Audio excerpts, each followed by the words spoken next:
Welcome everybody, and if you haven't done so, please subscribe to our channel, hit that thumbs up and hit that notification. I'm certain that the purpose was because when I was in that pod, um, I was with other prisoners who we're the ones who formed what was known as the Pelican Bay Shoe Short Corridor Collective, which was a prisoner class human rights movement seeking to expose the torture of long-term decades housed in SHU. And, it was well known that I was one of the main catalysts for the creation of that group, and all the writings that were put out in public describing our complaints, and in order to educate the public and other prisoners about what's really been going on in this California system in these SHU units for close to 30 years. And so that was an opportunity for IGI and probably the administration to separate me from the other main representatives in this coalition.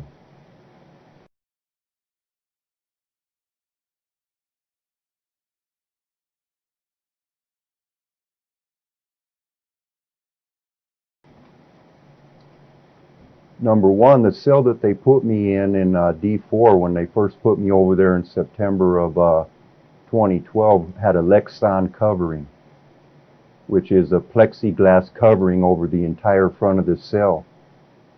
And that makes it a lot harder to communicate even with other prisoners or staff in the pod.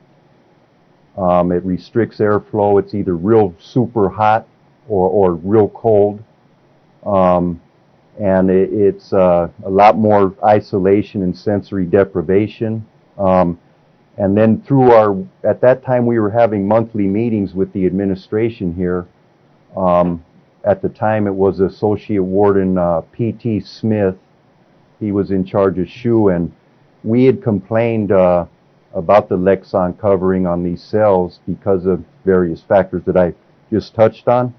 And so in December of 2012, he had the Lexan covers removed from the F pods almost throughout the entire D facility of SHU because of those complaints. And recently, just like on October 31st, that Lexan was placed back on the front of our F pod cells. But in response to your question, this disrupted my ability to work with and communicate with the other main representatives involved in our collective prisoner human rights movement. And that was the purpose. See, what happened was there was four of us there was the guys in our pod in D1. We all talked and we came up with, decided to create this collective, right? The group of us there, and then there was other people in the pod next door, right? Who we could talk to through by putting our ear up against the yard door, right? The yard door joins the 2 yards. Mm-hmm. Okay, and we're the ones, and then the four of us from different races or geographic areas of the state of California, we volunteered to become the 4 main representatives of this short corridor collective.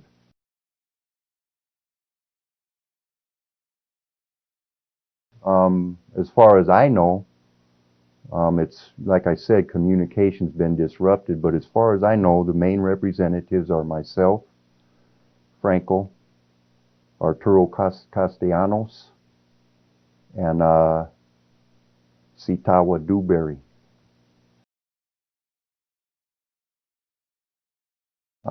It's pretty small. I mean, I've never measured it. I've read stuff where it described it as like 80 square feet and like 8-foot high walls. You know, you have the two cement bunks. You have a cement desk area and a cement stool area. You have a combination stainless steel sink toilet thing, and you have three walls, and then the front of the cell is metal with perforated holes. And like I was saying, on my cell, it's got that whole area is covered with Lexan now. You have a fluorescent light, and you have the vent. You know, that's pretty much the cell right there.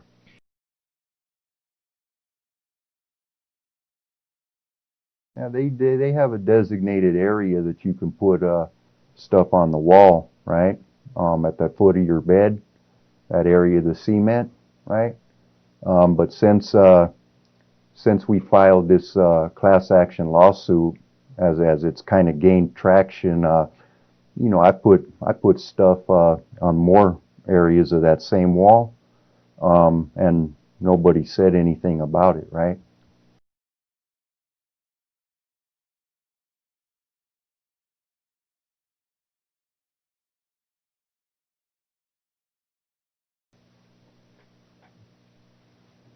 Maybe May, May, June. You know, it'd been a while, and I was like, and when I got at him in like, let me see, March, April. When I got at him in April with that birthday card, I sent him a picture too, because my niece, she'd sent me a photo of her and her kids and her boyfriend, and he's never met them or anything. And I figured, well, for his birthday, he'd like to see one of his grandkids and great grandkids. And he, according to him, he never got hurt, never received that.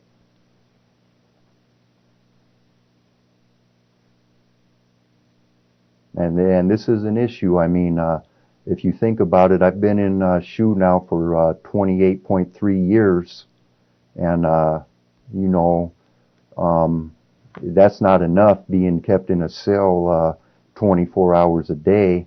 You have these things going on with the mail on a fairly regular, ongoing basis.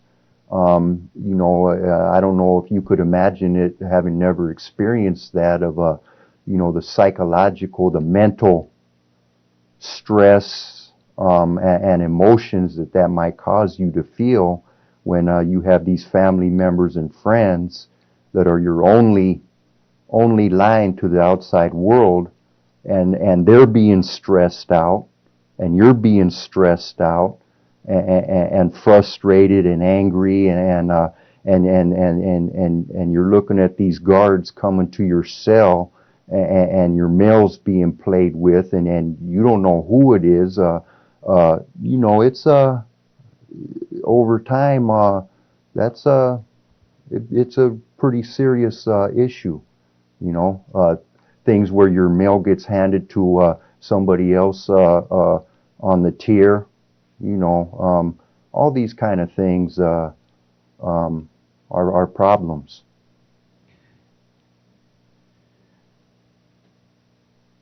It's all part of the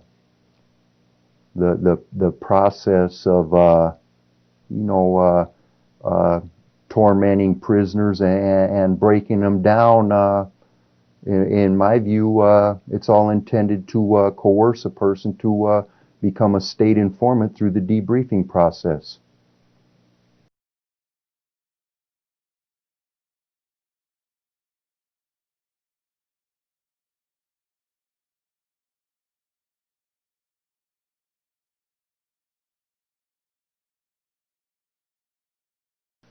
You know, the prison system is just, you know, you probably know, but just to hear it from me, the a prison system is a microcosm of society.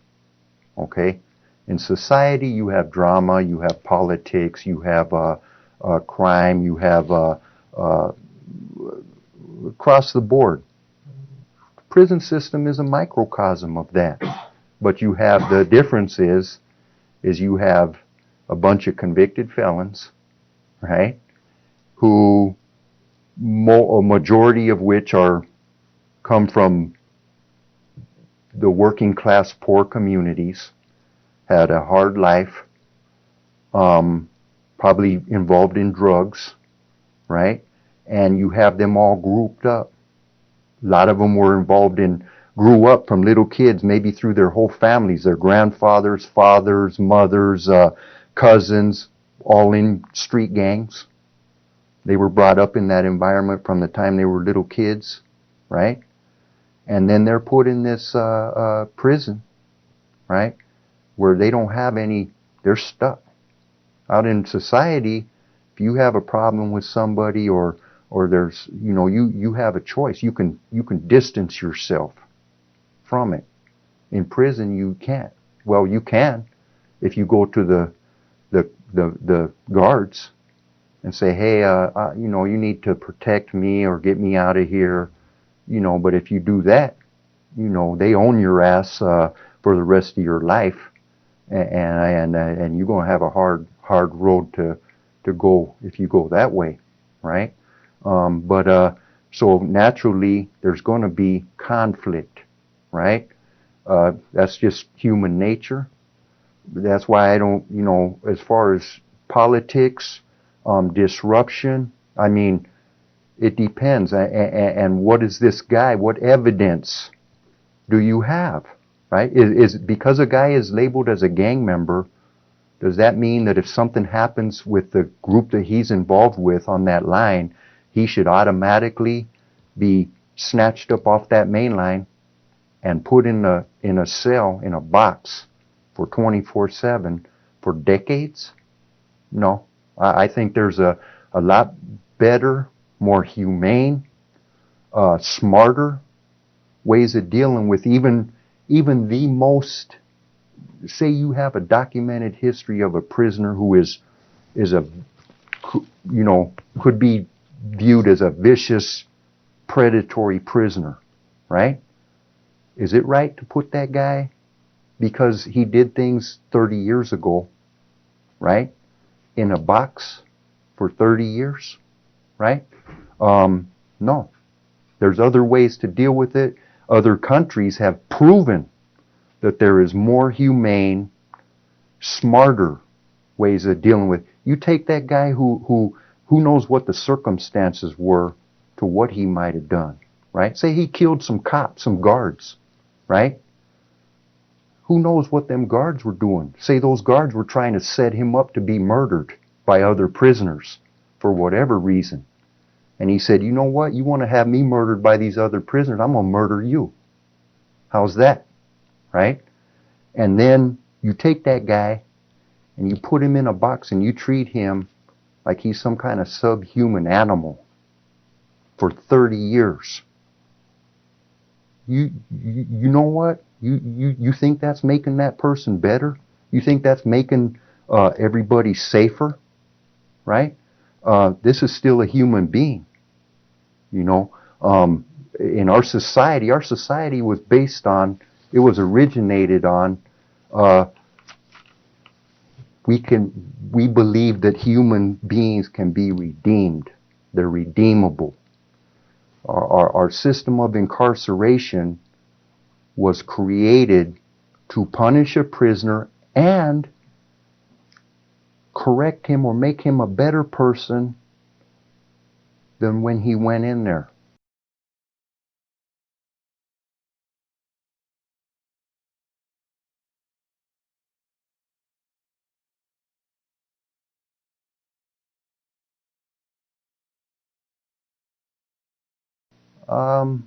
Well, I've been in SHU for 30 years, and I've been denied due process.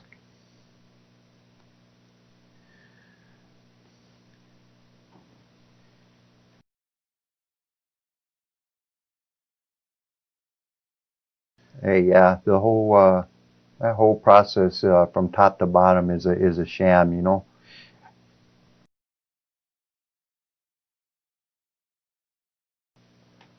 you know, it's an expansion of that police state agenda. Uh,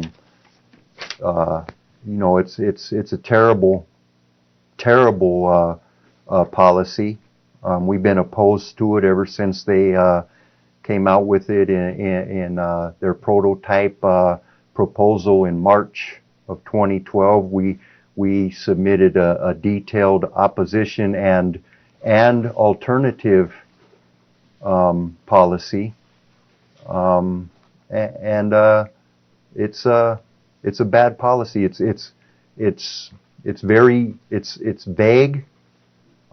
It's open to abuse, and I believe that if and when the global attention and heat that has been placed on the CDCR system due to our peaceful activism efforts was ever to fade and go away, that we'd probably end up with tens of thousands of CDCR prisoners locked up, warehoused in cells, doing a 4-year to life SHU term under this step down program.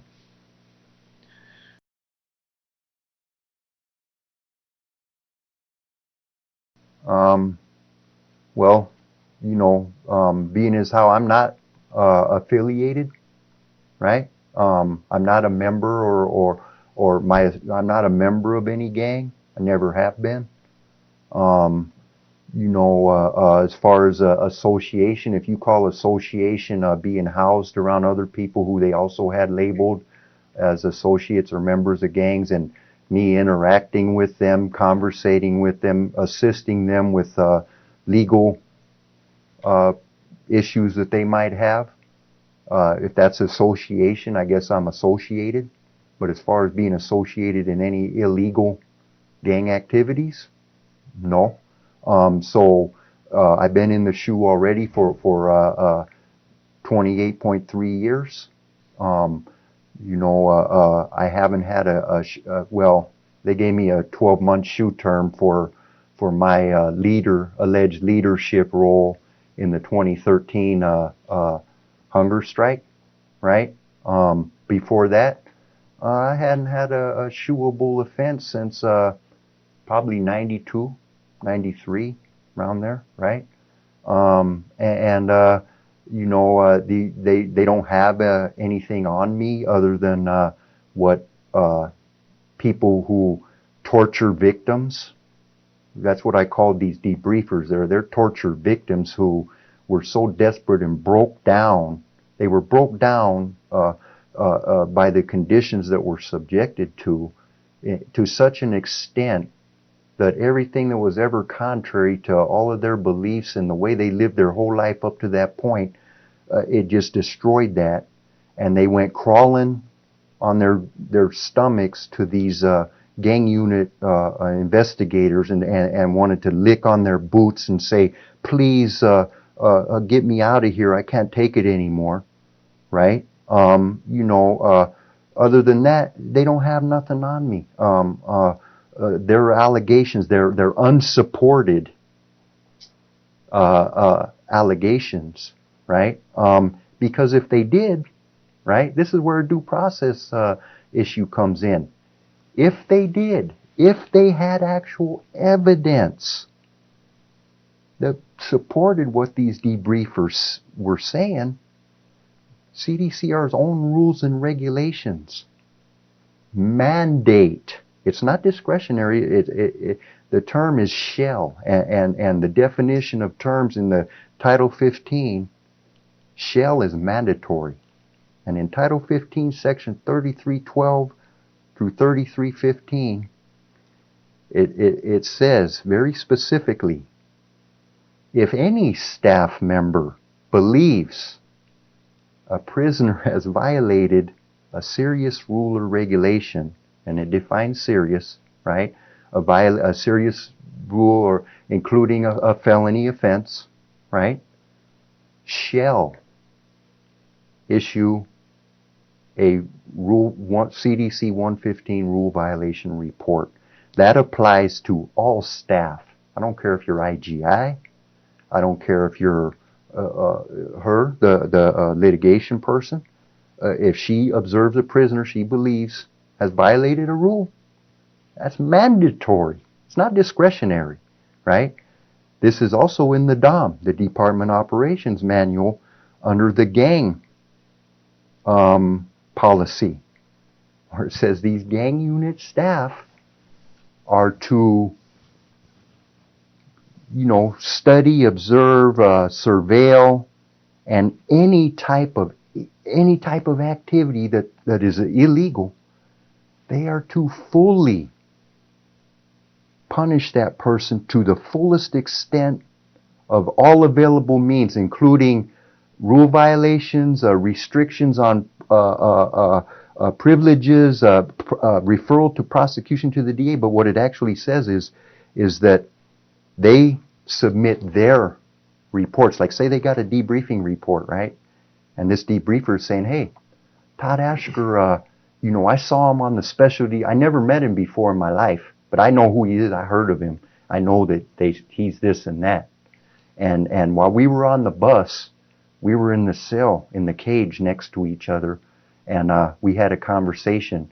And he told me this guy in my pod had to be killed, right? And they say, oh, IGI goes and they say, well, we need to corroborate this, right? We want to corroborate it, right? That's in their own rules and regulations, right? So they say, okay, let's look at the logbook. Oh yeah, Ashker and this guy were on the specialty clinic bus this day. That's corroboration, right? So they say this is reliable, right? That's a crime. Conspiracy to commit murder is a crime. That's a felony. That mandates a write-up and referral to the district attorney's office for prosecution. And they're to take that information and give it to the administrator in charge, which would assume be, it says in there, I would assume it would be the associate warden or the warden. And then the warden is responsible, or the associate warden, whoever, for doing what is supposed to be done with that information, right? That hasn't happened. I've never been issued a rule violation for a single allegation based on confidential informant. That 1987 case, there's no mention in the rule violation report of any confidential information, gang, that it's a gang, anything, period, right? I have never been issued a rule. Man, every time I go up, I've seen my confidential file. It's probably like 18 inches thick, right? And hey, not one single time have I ever received a formal rule violation charge which would open the door for me to have other due process, right? A hearing, a possible staff assistant, investigative employee, ability to possibly call witnesses, nothing.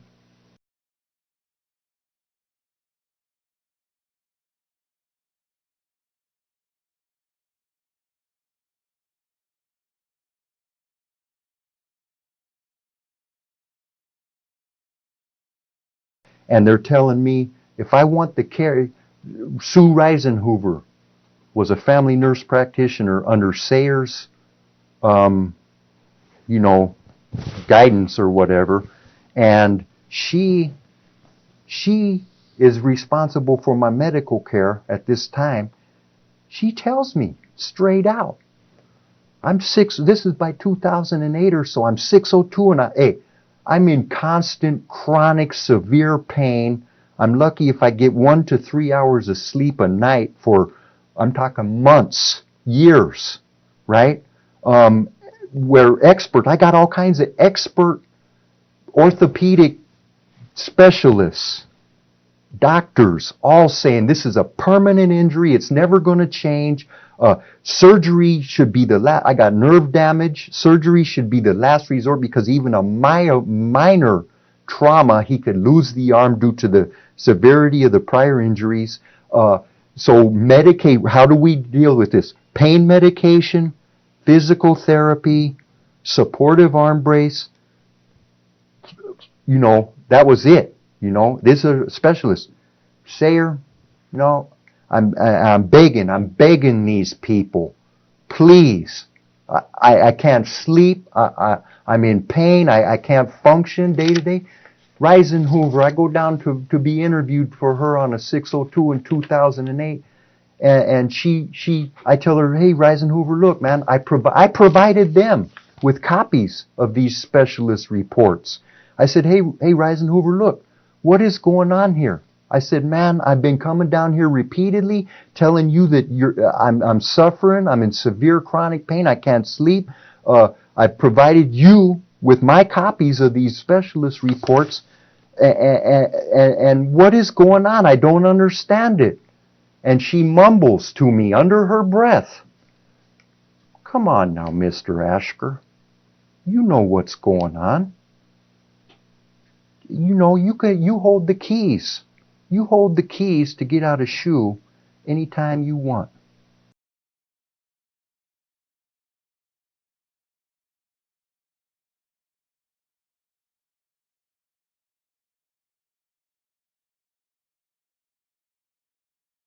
Well, I mean, it's been forced upon me since I've been in the shoe, right? And it's worse now. I mean, hey, especially with all these informant stuff, saying conversations on the yard and all this stuff. Hey, man, you know what? There's times when it goes back and forth. I'll go through stages where all this stuff will be coming out and people will be making these allegations, and I might not go to the yard for a month, 2 months, or longer. I might go once a week for an hour for months, right? Because it doesn't give any opportunities for somebody to make up something, right? So that's what I've been doing right now for about the last 3 or 4 weeks, right? And same way with the law library. I quit. I don't even go to the law library anymore because of the same thing, I've been forced. I've been basically forced to withdraw from being any type of normal social human being through my incarceration in the shoe.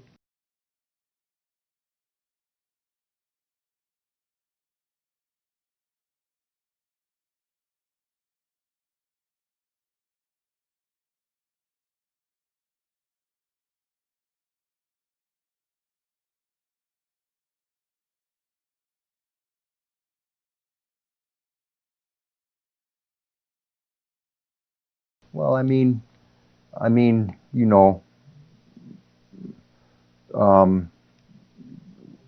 when you ask me that question right there, I mean, you're entitled to ask whatever question you want, right?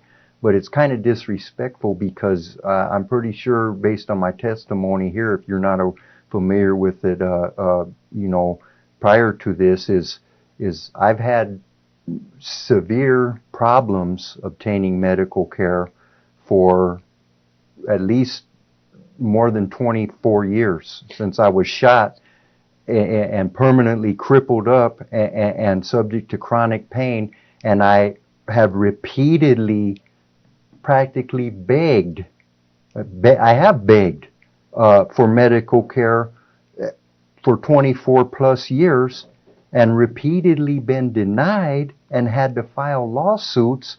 I mean, I don't know if you've ever suffered from chronic serious pain, but if you could, it's not even describable to somebody who hasn't experienced it to where you'd ever really be able to get it, of being locked in a cell totally reliant on prison officials, medical staff to give you care and treatment for your serious pain and problems, and be denied, be called a liar, be disparaged against, be not given nothing, and just suffering in that cell.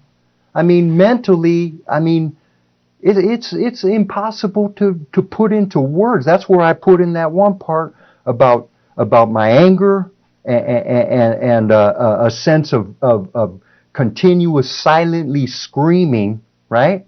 I'm not talking about screaming like, oh, I'm talking about if you could put every emotion of the human spirit, of hopelessness, pain, agony, hatred, all these emotions in frustration, while you're locked in this cage treated like some animal, right? Because even an animal, most people wouldn't even treat an animal like that. An animal who was suffering pain, they would take him to the vet and do something for him.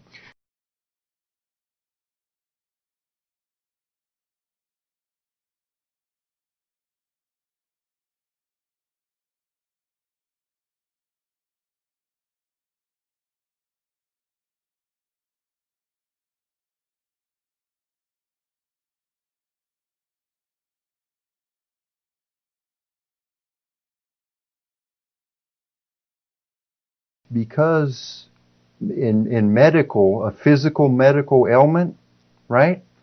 That doesn't carry the same stigma as mental, because in a physical ailment you can see it, it's observable, it's testable most of the time, right? They have clinical studies and things that they can verify. In a mental, it's often unobservable, and it just carries a stigma. Not only in prison, our society has a stigma against of people who seek mental health. Our military puts a stigma on service members who have mental health problems. It's looked at as a weakness. This person is not a strong person. This is a weak person. Their mind is weak. And that's and in prison, you don't want to have that stigma on you. These guys on these sensitive needs yards or these psych unit, EEOP, which is, I don't know what that stands for, but it's a psych unit. Those guys on those yards, hey man, most of them, they can't ever go back to a regular general population once they have that on their jacket, that they're a nut job, man. You know?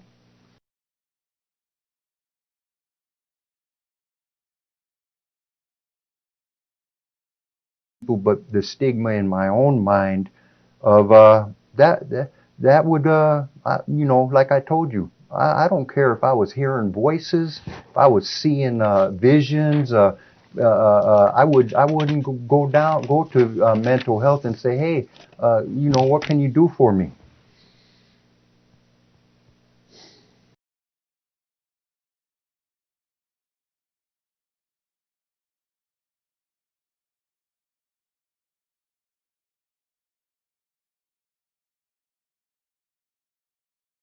And they call me, you going for this psych referral? I told them, no, get out of here, right? And me and him, hey, he did that a couple of times where he documented. When I told him, I said, look, I'm going to tell you real respectfully, do not say nothing to me, don't talk to me, don't ask me nothing. You go by my cell, don't say nothing. I don't have nothing to say to you, And then he put me up for another psych referral because of that, saying I was hostile, I was delusional. He listed all kinds of stuff on there, right? And so then I'm refusing. He put another referral in. So then I'm in the shower one day. I come out of the shower and I go up to the front of the pod, and he's like off to the side, and he springs up in front of the pod door. He goes, Mr. Ashker, could I talk to you? I told him, hey man, I said, how many times I got to tell you, you don't say nothing to me. All this bullshit, this game you're trying to play of putting a psych jacket on me, and this is in front of everybody in the whole pod, right? And after that, I notified my attorneys of this harassment and this guy trying to fabricate a psych jacket on me all of a sudden. I mean, what more could damage my credibility? I'm a litigator. I've been litigating and challenging prison conditions for more than 25 years on several successful cases that have affected the whole CDC and the nation, right? I'm a lead plaintiff in this major class action attacking this jewel of the nation on long-term solitary confinement. And what more would damage my credibility than to have some kind of, this guy's a delusional nut.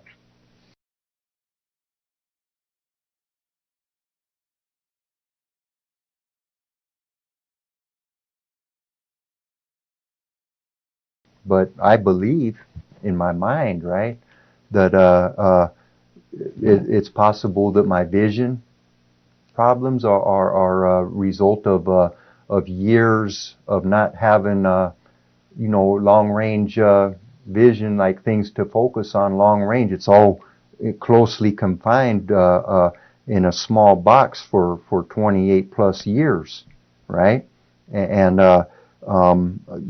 probably I think just being in that cell in that concrete box is hard on the body. I mean, we're a biological living thing, and we're subjected to this hard concrete for years. I mean, I'm sure it has an effect on your joints and who knows what, man.